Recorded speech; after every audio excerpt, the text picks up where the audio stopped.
ওথাম মার্কেটে কি আছে, দেখতে কেমন, দোকানের জন্য কি আনতে যাই, রাস্তায় কি দেখি, সবকিছু আপনাদের দেখানোর চেষ্টা করব। আসসালামু আলাইকুম, সবাই কেমন আছেন? আপনাদের আন্তরিকতা ভালোবাসা রওনা হলাম উথাম মার্কেটে। প্রতিদিন নিজের কাজে মার্কেটে গেল, আজকের দিনটি ভিন্ন। দোকানে কাজে হেঁটে রওনা হলাম উথাম মার্কেটে। মার্কেটে যাইতে আমাকে 30 মিনিট হাঁটতে হবে। বিকেল 4টা হয়, বাইরে পরিবেশ অনেক সুন্দর। আমার বাম পাশে কফি শপ। সৌদি আরব কফি শপ গুলো ভিতর থেকে বাইরে বড় থাকে। খেলা দেখার জন্য বাইরে টিভির ব্যবস্থা আছে। চারদিকে গাছের টপ, ভিতরে চেয়ার টেবিল দিয়ে নর্মাল ভাবে বসার জন্য ব্যবস্থা করে। এগুলো হলো পাকিস্তানি কাজের সন্ধানে হাঁটতেছে রাস্তায়। 5 মিনিট হাঁটার পর চলে আসলাম হাইওয়ে রোডের পাশে। সূর্য ডোবা ডোবা অবস্থায় গাড়িগুলো চলে সারি সারি। গাড়ির ভিতর রয়েছে সকল কর্মজীবী মানুষ, নিজের কাজ শেষ করে গন্তব্য রুমের দিকে। কিছুটা সামনে আসলে চোখ পড়ে একজন সাইকেল রাইডারের দিকে। সৌদিতে সাইকেল রাইড করা ব্যক্তি দেখা যায় না। হাঙ্গার স্টেশনে বাইক রাইডার গাড়ির উপর পা তুলে হাতে মোবাইল নিয়ে বসে আছে অর্ডারের অপেক্ষা। অনেকে অর্ডার নিয়ে রওনা হয় কাস্টমারের গন্তব্যে। এই সুরমা হাউস আমার প্রিয়। প্রতি মাসে 2-3 বার আসি এখানে সুরমা খাওয়ার জন্য। সুরমা হাউসের সামনে ঘন্টার পর ঘন্টা অপেক্ষা করে বাইক রাইডাররা, শুধুমাত্র একটি অর্ডার পাওয়ার জন্য।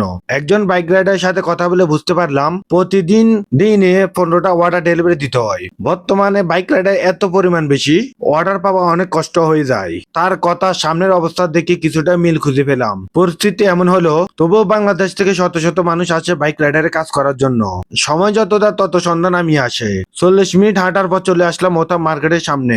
মার্কেট যেহেতু রাস্তার ওপাশে, আমাকে হেঁটে পার দিতে হবে। যদি রাস্তা পার হওয়া সহজ মনে হয়, তা কিন্তু না, গাড়ি থেকে পার হতে হবে। কখন জানি গাড়ি এসে আমাকে মেরে দেয়। সৌদি আরব সকল মার্কেটের সামনে বিশাল পার্কিং থাকে। ওয়েলকাম ওতাম মার্কেট, এই দিক দিয়ে আমাকে ভিতরে প্রবেশ করতে হবে। দরজার সামনে আসলে অটোমেটিক এইভাবে দুই দিকে দরজা খুলে যায়। ভিতরে প্রবেশ করে দেখলাম এইদিকে সবজি, পাশের জন্মদিনের কেক, ডিম, খাবারের জন্য বিভিন্ন ধরনের আচার, সাথে রয়েছে কিছু বাদাম, তিস্তা বাদাম, বিভিন্ন ধরনের মশলার আইটেম। সুপার মার্কেটে এই জন্য সৌদিরা পছন্দ করে। ভিতরে প্রবেশ করলে সবকিছু একসাথে পাওয়া যায়। এগুলো কেনার জন্য আমি আসিনি, আপনাদের সাথে কিছু শেয়ার করার জন্য ভিডিও করি। আমি এসেছি পাউরুটি কেনার জন্য।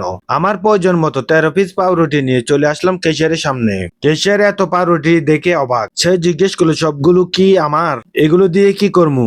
আমি তাকে বললাম সবগুলো দোকানের জন্য। কেশিয়ার সবগুলো রুটি গনে নিল। আমি টাকা পে করে চলে আসি বাইরে।